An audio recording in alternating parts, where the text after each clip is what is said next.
Hello, everyone, and thank you for watching Comma Speaks. And today, myself, I'm speaking with Patti Cotton. Patti is a personal executive coach, and she says, just like me, we are thrivers and survivors, survivors and thrivers. I love it. Yes. This theme called domestic violence. But I want to thank you, Patti, so much for being on my show. So welcome. It is such a privilege, anytime we can reach out to the community and educate and maybe save a life and take somebody down a different path that's better, it's a privilege for me. Thank you for what you do. Oh, you are very welcome.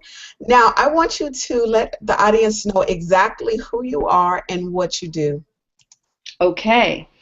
Uh, well, I am a personal executive coach. I have over 25 years of international leadership experience in many different realms. Diplomacy, so diplomatic relations, corporate relations, business development, philanthropy, in academia, in healthcare, a lot of different things. So it's been my privilege to serve in different positions and to lead teams to make a difference. And about 5 or 6 years ago, I decided to jump out and empower people in many of those places by taking my experience and coaching them to help them to success.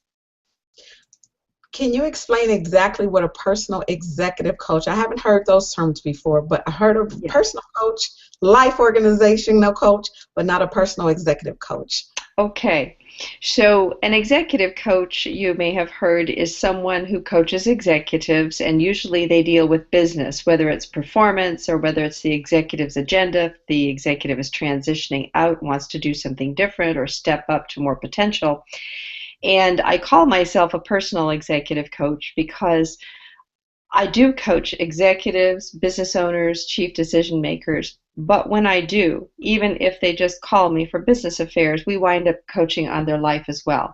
It gets very personal and very real because you actually take yourself to work and back again. You can't leave part of yourself at home. Very true. So I have many corporations who reach out to me to hire me, but I also have many executives who personally reach out to hire me without telling their corporations. And so I think the differentiation says something personal, and people usually ask me what that means, and I'm able to share. Now, you are known as the breakthrough expert. Now, where did you get that title from? I got that title first through, they used to call me in my younger years Girl Impossible. If you told me I couldn't do something, I would be doing that right away. I would show you that I could. Later on, as I rose up in the corporate world, I was known for achieving impossible results. And so they would hand me a problem project or an initiative and say, we want you to do this because we know you've done it elsewhere. And I would break through what had not been done before. Oh, And wow. so that's when I first became known as the breakthrough expert. Then I later took that expertise in my coaching to help people break through. So not just programs and services, but people. How did you exactly get into coaching? I know a lot of people that I know on Facebook right now, that's one of their dreams, something that I want to do. Actually, I'm kind of doing it in a it's not a it's I'm kind of doing that on the I side a think little. you're doing that. I think you're doing that through your show, if nothing else, and I'm sure you're doing it in other ways too. Yes. So, Yes. oh, absolutely. I first became interested in coaching. I kind of reached the pinnacle of where I was as the chief fundraiser for 5 hospitals. And I realized that I was not very happy being in a corporate environment where there were a lot of politics and so forth. So even though I loved developing programs and services and I loved reaching goals and raising millions of dollars to help children and things like that, there was still something in me that went hungry, if you will.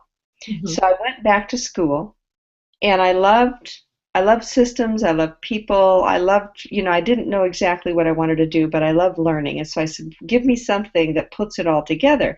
And there was a master's program, organizational management and development. And I thought, that's cool. That brings together business, law, human resources, psychology, all these things, wraps it all up together.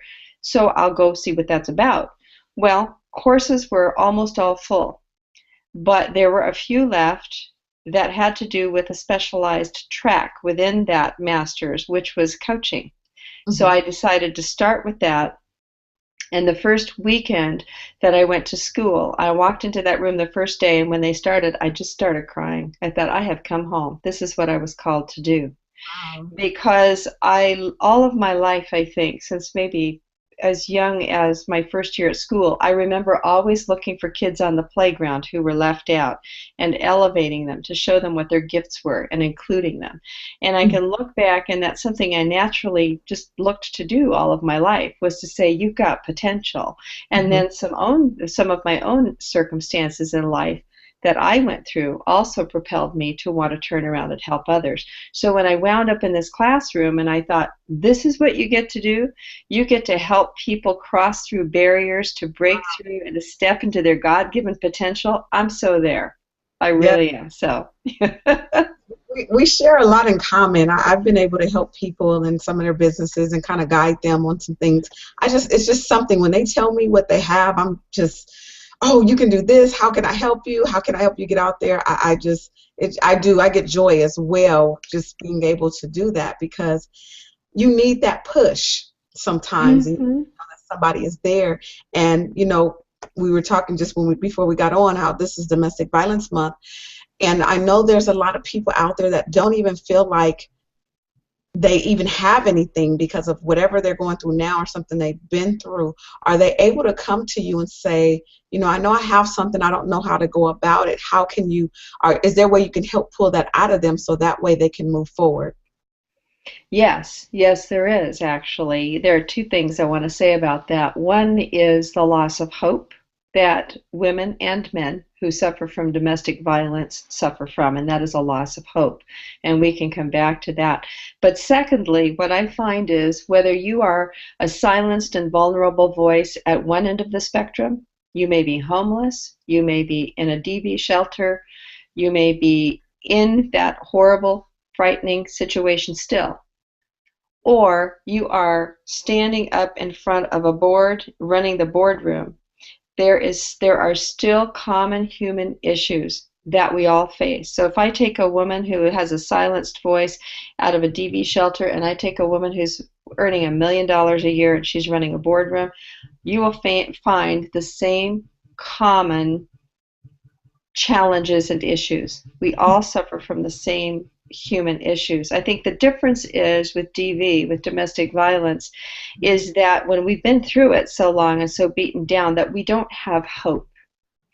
I remember that when I was president of Alternatives to Domestic Violence for Riverside County just a few years ago, I was also a fundraiser at that time. Oh, wow. And and so one day I walked in and I said to the CEO, look, Eliza, let me just raise millions of dollars for you. Show me what you need. What do you need here? What do you need for the shelter? Just set me loose. Come on. And she turned to me and she pointed out to the living room where the ladies were. And she said, do you see the women and the children out in that room? And I said, yes. And she said, here's what I want you to do. Mhm. I want you to go out there at a certain moment when you're ready and to stand there and to say, you can do this because I did. And you point to yourself. She said, because the one thing they do not have is hope. And that is why 97 some odd percent of women return to their abusers, because they don't think anything is going to be any different.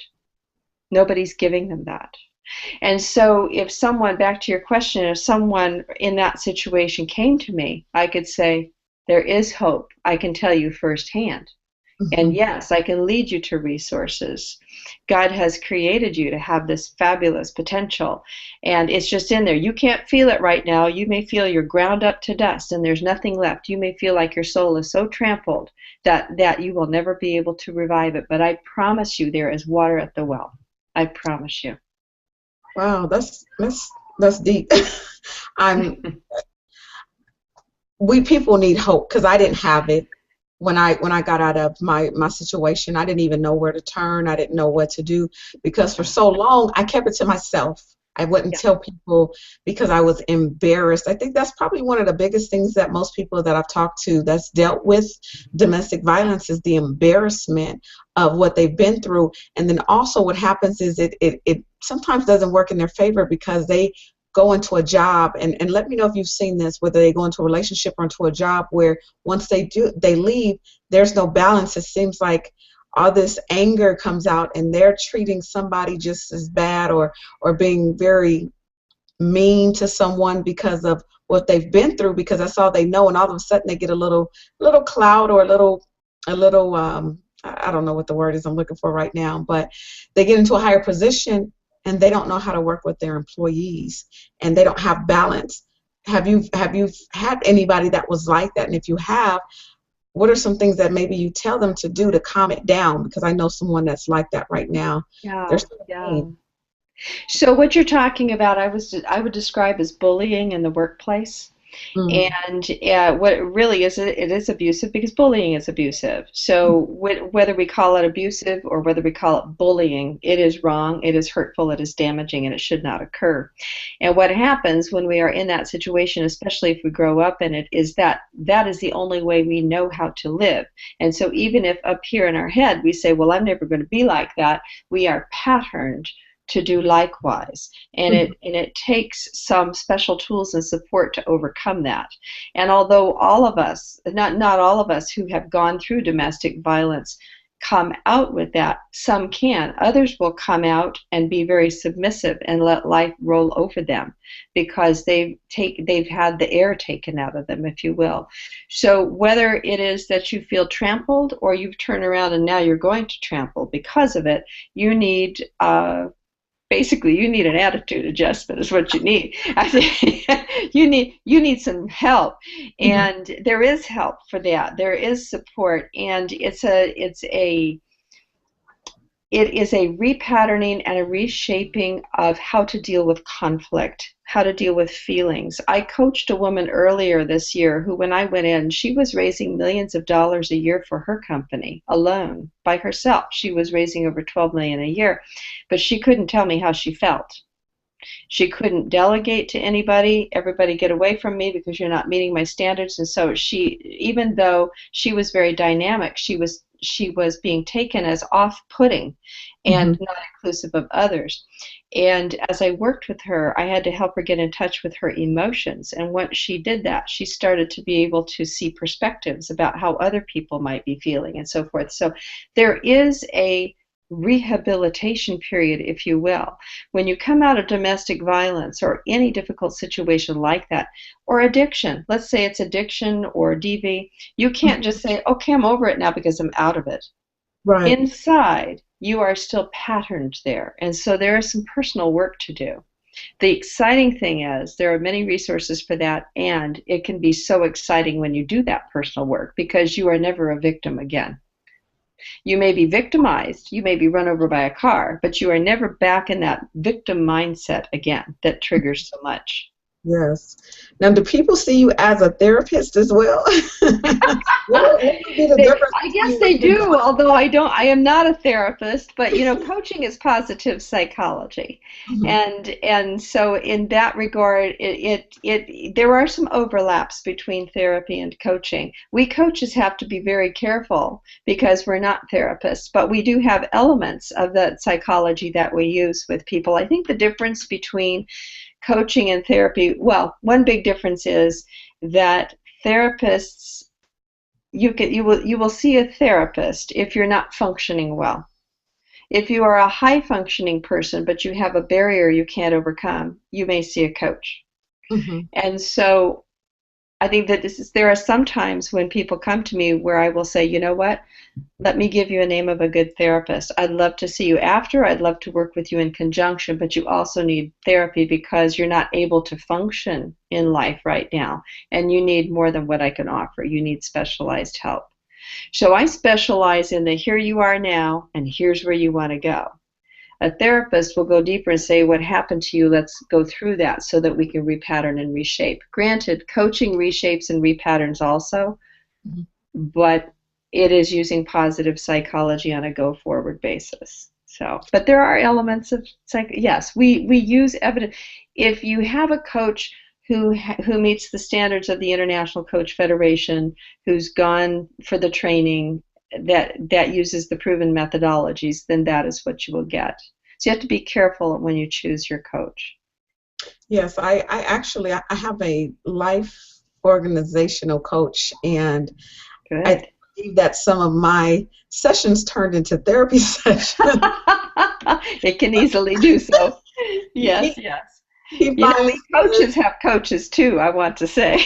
yes, yes. Actually, I interviewed a coach a few months ago, actually back in January, who then turned me on to his coach, and now he's coaching me. But he says he has a coach too, and I know the guy that sent the guy to me. I didn't know that he was being coached, but I found out that it is important that the coaches, they need to be coached as well. You know, it's not just, they don't just stop and say, okay, I'm going to coach and I don't need any help or any coach. No, you never want to do that. Human potential is unlimited, and we can also get into ruts. And just like therapists and counselors who have their own therapists and counselors, we coaches have coaches as well, just to keep us fresh, new, on point, and to make sure that we're stepping into the biggest and best potential that we have in front of us to serve others.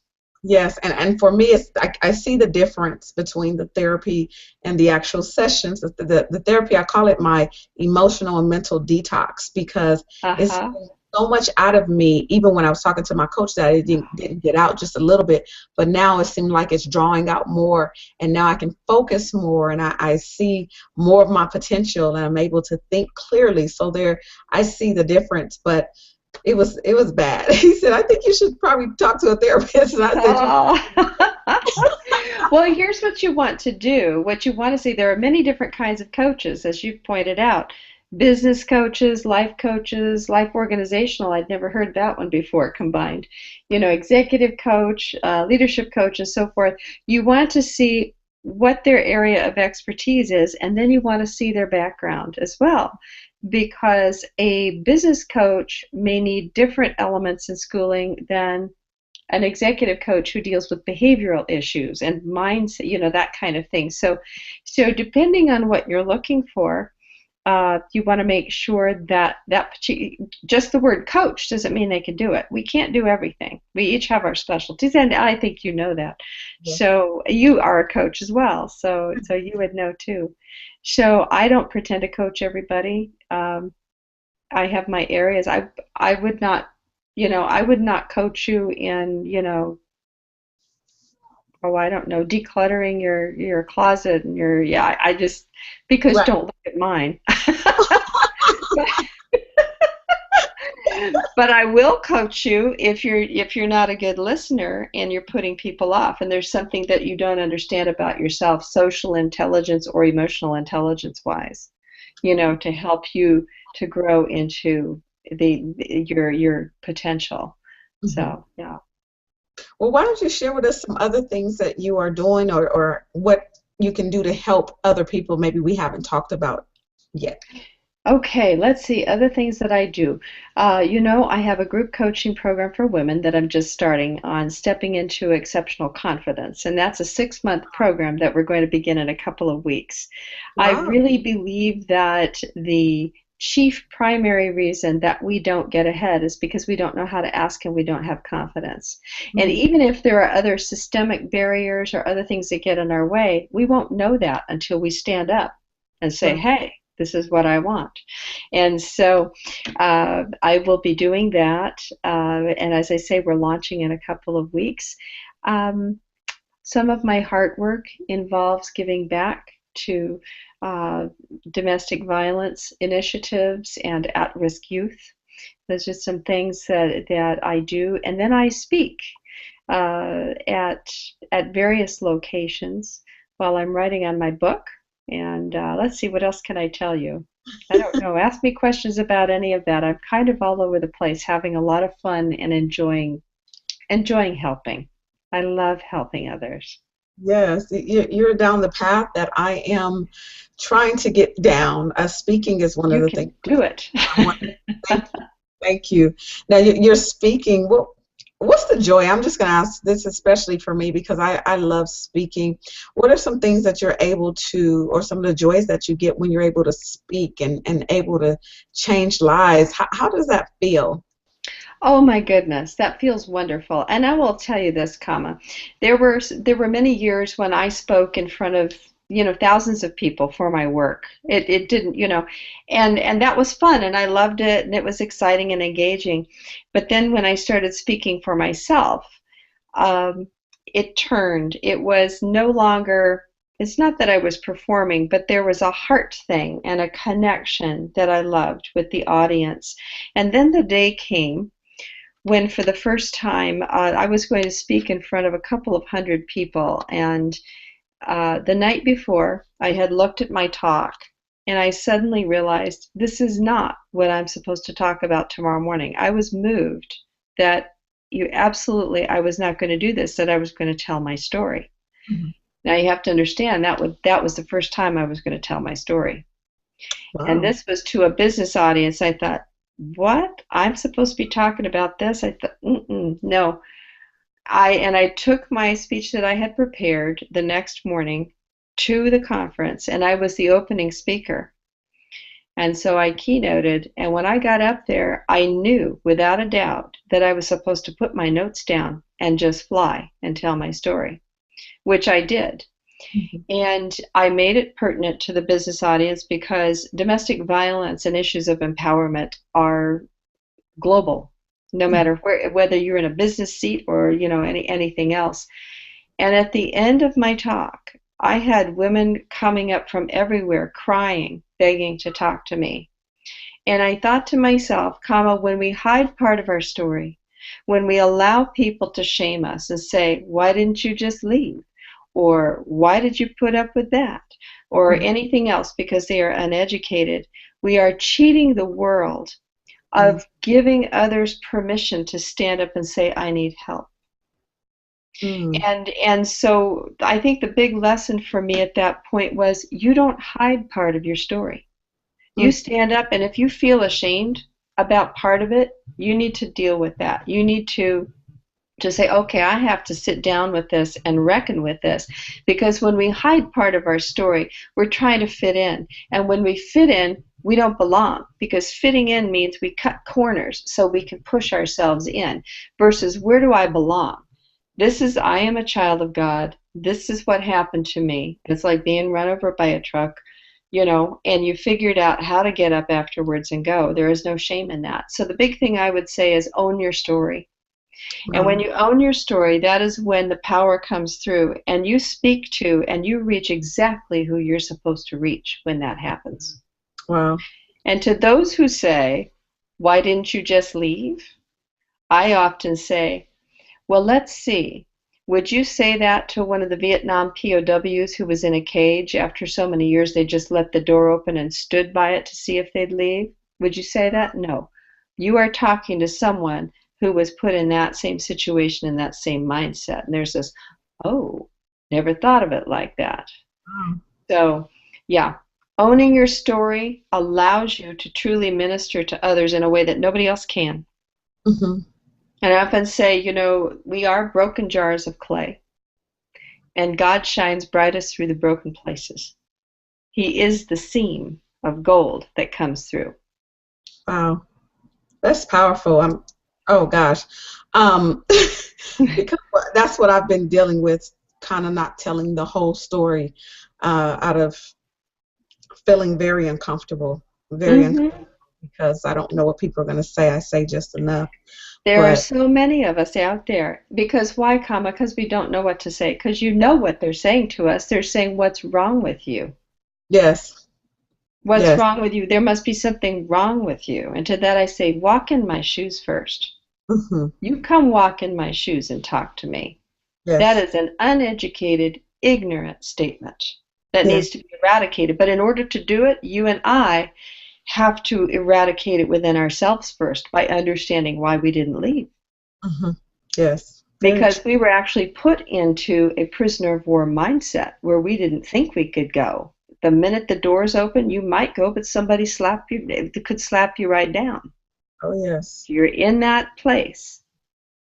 So yeah, we need to eradicate that within ourselves, because when we do that, we give other women the power and the permission to stand up and say, there's nothing wrong with me either.